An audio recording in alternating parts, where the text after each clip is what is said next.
Sarap! Ikot lang tayo isang beses bago tayo umuwi. Sayang naman yung araw.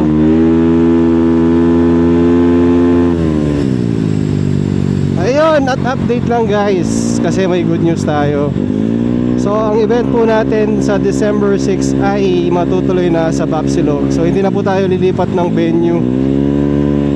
Nakausap ko na yung mga dapat kausapin. Okay na tayo doon, wala na tayong problema. So tuloy ang kasiyahan.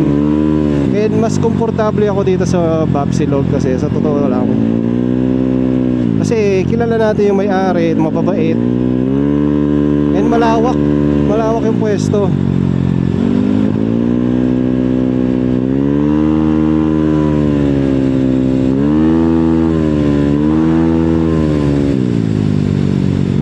Parang gusto ko nang bibingka.